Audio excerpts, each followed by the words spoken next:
The smell of decaying paper and bindery glue was Alistair Finch's sanctuary. In his small workshop, sunlight, muted by dusty panes, fell in straight, predictable lines. Every tool had its place. Every book on his bench was a closed system of logic, its spine straight, its pages numbered sequentially. Here, in the quiet craft of restoration, he could forget the days when he had tried to read the universe's footnotes, and the universe had read him back. He was carefully applying paste to the spine of a 17th century grimoire, Harmless Alchemy, mostly when the package arrived. It was a simple cardboard box, delivered by a courier who looked unnerved to be on his quiet rural street. It bore the postmark of Arkham, Maine, a name that made the fine hairs on Alistair's arms stand on end. His hands, usually so steady, trembled as he sliced the packing tape. Inside, nestled in tissue paper, was a single sheet from a moleskin notebook. His daughter's notebook, Elara. Even from here, he could see the elegant, arrogant slant of her handwriting. But it was the other marks on the page that made his breath catch, that sent a jolt of ice-cold dread through his veins. Patterns.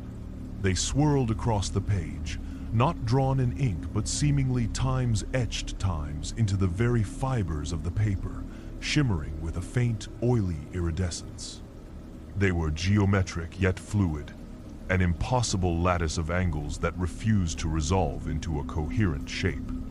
The longer he looked, the more the lines seemed to shift, to fold in on themselves, creating depths that had no right to exist on a two-dimensional surface. A familiar, piercing pain began to drill behind his right eye. He slammed his hand over the page, his heart hammering against his ribs. This was the syntax of madness, the visual language of the text that had broken him. He forced himself to look again, focusing on the scrawl at the bottom of the page, the only part of it that was blessedly, sanely human. Elara's handwriting, usually so precise, was a frantic, jagged slash, asterisk. Dad, it's not a signal. It's an answer, asterisk. The floor seemed to tilt beneath him. Elara, his brilliant, bull-headed Elara, an astrophysicist who saw the cosmos as a grand, solvable equation. She had dismissed his breakdown at Miskatonic University as the price of obsession, a cautionary tale she had no intention of repeating. A month ago, she had called, her voice buzzing with triumph. She had tracked a repeating signal from a dead star, a pattern too complex to be natural. The key, she insisted, was in the Times Decalusty Codex Asterisk, a text so rare it was housed in only one place on Earth, a place Alistair had warned her, begged her, never to go. The Arkham Athenaeum. He had screamed at her over the phone, a raw, primal terror clawing its way up his throat. He had told her the place was a tomb, that the books inside it weren't meant for human eyes. She had called him a superstitious old man, trapped by his own trauma. That was the last time they spoke. Now, this page, this impossible geometry, and her message. She had gone looking for a signal, for a question from the stars. But she had found an answer. And the nature of that answer was screaming at him from the shifting, nauseating patterns on the page. He stumbled to his desk, grabbing the phone. He dialed the public number for the Athenaeum, a number he had memorized in his nightmares. The line clicked, and a voice, dry and ancient as turning pages, answered. The Arkham Athenaeum. How may we be of service? I need to speak to my daughter, Alistair rasped. Dr. Elara Finch. She's a guest researcher. A soft reptilian chuckle came down the line. Ah, Dr. Finch. A remarkable mind. Truly. Receptive. She is rather occupied at present, but we were hoping you might join her. Your particular expertise would be invaluable in the final stages of her translation. Alistair's blood ran cold. He knew that voice. Mr. Kalen, the Athenaeum's curator, a man who seemed less a caretaker of books and more an ancient part of the collection itself. What have you done to her? We have given her the ultimate honor, Kalen said, his voice smooth and cold as polished stone. She is the first to truly times listen asterisk. The axiom is stirring, Dr. Finch. It has found a voice it appreciates. Come to the Athenaeum. Your daughter's clarity depends on it. The line went dead. Alistair stared at the page, at the patterns that made his sanity fray at the edges. He had spent a decade building a wall of routine and simple Euclidean shapes to keep this world out. Now, to save Alara, he had to tear it down and walk back into the heart of the labyrinth. The Arkham Athenaeum clung to the cliffside like a fossilized predator, its granite walls slick with sea fog and time. The architecture was a monument to wrongness. Towers leaned at angles that should have sent them toppling into the churning gray waves below. Windows were set in patterns that drew the eye into unsettling spirals. As Alistair's taxi pulled away, leaving him alone at the massive oak doors, he felt the building's presence as a physical weight, a low subsonic hum that vibrated in his bones and made his teeth ache. It was a place designed to unmake the mind. The doors swung open without a sound, revealing Mr. Kalen. He was impossibly old, a scarecrow of a man in a tailored tweed suit, his skin the color of aged parchment and stretched taut over a sharp, bird-like skull. His eyes were pale, watery things that held no warmth, only a depthless, ancient knowing. Dr. Finch, Kalen said, his lips barely moving. We are so very pleased you could join us. Punctuality is a virtue, especially when one is on the cusp of a new epoch. Where is Alara? Alistair demanded, his voice tight. The corridor behind Kalen seemed to stretch, its faint gaslights receding into an impossible distance. She is preparing, Kalen said, gesturing for Alistair to enter. She is the lens through which we will X. Focus A. Great truth. But the syntax is complex. The final verse requires a master grammarian. That is why you are here. Your failed attempt at Miskatonic was not a failure at all, merely a prelude. You cracked the grammar, but lacked the proper conduit. Alistair felt a surge of rage, hot and sharp. The prelude killed 3 of my colleagues and left me in a padded room. A small price for apotheosis, Kalen said with a dismissive wave of a skeletal hand. They looked at the words. Your daughter has learned to listen to the space between them. He led Alistair into the labyrinth. The interior was worse than the outside. The silence was a living thing, broken only by the dry rustle of Kalen's footsteps. Corridors turned back on themselves. Shelves of leather-bound books soared into unseen heights, casting shadows that writhed and stretched like living ink. Alistair fought to keep his eyes on Kalen's back, to avoid looking at the patterns in the marble floor, the subtle, sickening curves of the archways. Every instinct screamed at him to run, but the thought of Alara, trapped in the heart of this madness, was an anchor. The entity you worship, Alistair said, trying to keep his voice steady. What is it? Worship is a pedestrian term, Kalen corrected. We are its acolytes, its students. It is the listener, the axiom, a being not of flesh or energy, but of pure information, of mathematics. It is the underlying logic of the universe, and for eons, it has slept. We are merely providing it a reason to awaken. They reached a vast, circular reading room. Acolytes in gray robes moved silently among the tables, their faces blank, their eyes unfocused. Kalen stopped, turning to face him. Ilara's mind, a vessel of cosmic understanding, will translate the final sequence. Your knowledge of the forbidden syntax will ensure the translation is perfect. You will help us, Dr. Finch. Or your daughter's mind will simply be consumed by the process. A candle, flame guttering out in the face of a Sunday. The threat was clear. Kalen gestured to two robed figures who moved to flank Alistair. As they took his arms, Alistair saw his chance. He wasn't the broken man he had been a decade ago. He was a man with nothing left to lose but his daughter. He stomped down hard on the instep of the acolyte to his right, driving his elbow back into the face of the other. As they staggered, he bolted, plunging deeper into the library's suffocating embrace. He ran, ignoring the way the hallways twisted and the perspectives warped around him. He rounded a corner and skidded to a halt, a dead end. But the wall in front of him wasn't stone. It was a solid mass of shimmering iridescent symbols, the same impossible geometry from Ilara's note, burning with an inner light. The migraine hit him like a physical blow, and blood trickled from his nose. A low hum filled the air, a sound that felt like it was erasing his thoughts as they formed. "This way, quickly!" The voice was a panicked whisper from a small, previously unnoticed doorway. A young man, barely out of his teens, with a shock of blonde hair and wide, terrified eyes, beckoned to him. He wore the simple gray tunic of a junior archivist. "They'll be right behind you," the archivist hissed, pulling Alistair into a narrow, dusty service corridor. "I'm Silas. I can't let Kalen do this. He's insane."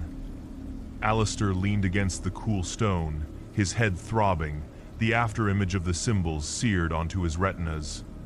"Who are you?" "Junior archivist." "I just stack books."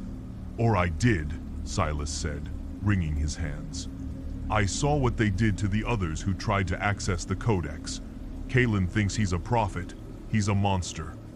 I know the secret ways, the passages between the walls. I can get you to the orrery. That's where he's taken her." Hope, a dangerous and unfamiliar sensation, flickered in Alistair's chest. The orrery? The heart of this place. The chamber where the library's geometry converges. "It's where the summoning will happen," Silas explained, his voice trembling. "We have to hurry." Silas led him through a world of dust and darkness, a hidden network of passages that existed in the seams of the Athenaeum's impossible architecture. They squeezed through gaps that should have been too narrow for a human body and navigated staircases that spiraled in defiance of gravity. The subsonic hum of the library was stronger here, a constant pressure on his skull. At times, the very passage they were in would seem to loop, the same cobweb-draped corner appearing over and over until Silas would press a loose brick or trace a symbol on the wall, and the path would correct itself. Kalen's cult. They believe the listener will bring enlightenment, Silas whispered as they paused in a cramped space behind a towering bookshelf. Through a slit, they could see the main hall, where robed figures were now searching, their movements unnervingly synchronized. "And you don't?" Alistair asked, wiping a trickle of blood from his lip. The brief exposure to the symbols had left him disoriented. "Enlightenment? Look at them," Silas sneered, his fear momentarily replaced by a flash of contempt. "They're just Kalen's puppets. He wants to be a herald, the first apostle of a new god. He thinks the axiom will share its knowledge, elevate humanity. It's sentimental." The word sentimental struck Alistair as odd, but he was too focused on the danger. "Where is this orrery?" "Deep below. We're almost there." They continued their descent, the air growing colder, heavier. The hum intensified, resolving into something almost like a voice, a stream of atonal, multi-layered whispers that slipped past the ear and into the brain. Alistair found his short-term memory fraying. He had to keep reminding himself why he was here, who he was chasing. Asterisk Ilara. Ilara. Ilara. Asterisk. He made her name a mantra against the encroaching cognitive fog. They were moving through a wider service tunnel when they saw it. Scuttling across the ceiling ahead of them was a thing of nightmare.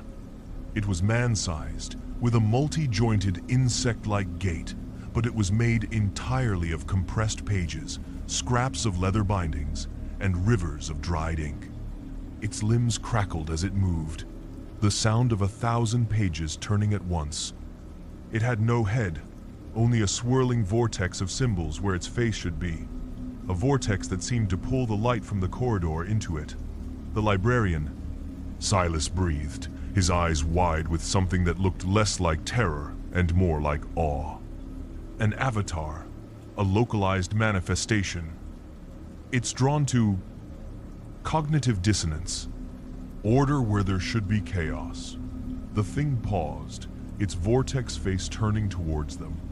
Alistair felt a terrifying, instinctive pull, a desire to look deep into that swirling abyss of symbols. He knew, with a certainty that transcended logic, that to look into it was to see the infinite, terrifying emptiness between galaxies, a sight the human mind was not built to withstand. He grabbed Silas, pulling him back into a recess as the librarian scuttled past, its papery claws scraping grooves into the stone. The humming intensified as it passed, a wave of pure paranoia washing over him. He was suddenly convinced Silas was going to betray him, that this was all an elaborate trap. He shook his head, forcing the thought away. It wasn't his.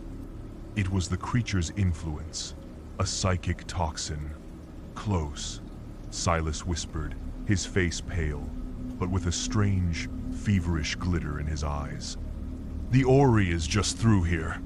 He pushed open a heavy stone door, revealing a spiral staircase leading down into a vast, cavernous darkness, lit by a sickly, pulsating violet light from below. The humming was a roar now, a symphony of mind-breaking static. After you, Silas said, gesturing. Alistair hesitated for a second, the seed of paranoia the librarian had planted still lingering. But the thought of Alara, just below, pushed him forward. He took the first step down, and an instant later, a sharp, blinding pain erupted at the back of his skull. The world spun into darkness as he tumbled down the stairs. He awoke to the sound of chanting. His head throbbed, and the violet light of the chamber burned his eyes. He was in the orrery. It was a colossal sphere, easily 200 feet in diameter. The walls were a living star map, constellations of impossible alien suns swirling in slow, majestic motion. In the center of the chamber, on a raised dais, was a horrific arcane device of brass, crystal, and bone. And strapped to it, her head encased in a helmet of wires and lenses, was Alara. Her eyes were open, but they were not her own. They were focused on the swirling cosmos above, and a stream of complex, multi-tonal sounds, a language never spoken by human tongue, issued from her lips. She was the conduit. She was translating. Standing before her, arms raised, was Kalen, his face alight with ecstatic fervor. He and a dozen of his most devout acolytes were chanting, their voices weaving into the alien monologue pouring from Alara. With every phrase she spoke, the geometric patterns Alistair had seen before appeared in the air, burning like afterimages, slowly coalescing into a shimmering, unstable gateway at the chamber's apex. The listener was coming. "You see, Dr. Finch?" a voice said beside him. Alistair turned his head. Silas was crouched next to him, a heavy leather-bound book in his hand. He had used it to knock Alistair out. The terrified junior archivist was gone. In his place was a man with eyes blazing with a cold, nihilistic fire. Around the chamber's perimeter, a second group of robed figures was emerging from the shadows, daggers in their hands. Silas's faction. "Kalen is a fool," Silas said, his voice dripping with contempt. "He wants to be a herald. He wants to bargain with a god. It's like a microbe trying to negotiate with a tidal wave. Such a failure of imagination. You used me," Alistair rasped, pushing himself up. "Of course," Silas said with a shrug. "Kalen needed you to finalize the summoning syntax. I needed you to get me past Kalen's guards. And now, we are all here for the grand finale. You said you wanted to stop him. No, I said I couldn't let times do it. Silas corrected, a wild grin spreading across his face. His purpose is too small. He wants to elevate humanity. I have a much grander vision. True enlightenment isn't found in learning the axiom's truths. It's found in becoming one with it. A final, glorious sacrifice. All of humanity, our consciousness, our history, our art, everything. The ultimate offering to a silent god. The ultimate meaning. On the dais, Kalen turned, his ecstasy souring into fury. Silas, you heretic! You would ruin this sacred moment? I am perfecting it, old man. Silas roared, signaling his followers. The listener doesn't want a conversation, it wants a meal! The chamber erupted into chaos. Silas's nihilists surged forward, daggers flashing as they fell upon Kalen's acolytes. It was a desperate, bloody schism at the foot of a newborn god. Alistair scrambled to his feet, his mind reeling. The shimmering gateway at the ceiling pulsed violently, and the librarian, larger now, more defined, dropped into the center of the melee. It moved with unnatural speed, its papery limbs tearing through heretic and acolyte alike, a whirlwind of ink and fury protecting the ritual. Alistair's eyes were fixed on Alara. Her body was convulsing, her voice growing stronger, the alien words pouring from her in a torrent. The gateway was stabilizing. He had to get to her. He fought his way through the chaos, dodging the librarian's sweeping limbs and the desperate lunges of the warring cultists. He saw Kalen go down, a nihilist's dagger in his chest, a look of shocked betrayal on his ancient face. He saw Silas, laughing maniacally, trying to reach the central console to hijack the ritual, only to be swatted aside by the librarian's massive, book-bound arm. The air crackled with power. The geometry was no longer just a visual effect. It was reality. The floor buckled. The star map on the ceiling began to bleed into the room. Time itself felt like it was stuttering. Alistair knew he couldn't fight this thing. You couldn't punch an equation. You couldn't shoot a concept. But a linguist could fight with logic. The gateway was a gaping wound in reality now. He could feel the cold of interstellar space, the sheer, crushing weight of the axiom's consciousness pressing down. He fought his way to the central dais, to the console that was amplifying Alara's translation. The surface was covered in the same symbols, burning hot to the touch. The migraine returned with blinding force, but he pushed through it. He couldn't stop the summoning. The program was already running, but maybe, just maybe, he could crash it. With blood streaming from his nose and ears, he focused on the stream of symbols flowing from Alara into the device. It was a language, and every language has rules. Syntax, logic, and any system of logic can be broken by a paradox.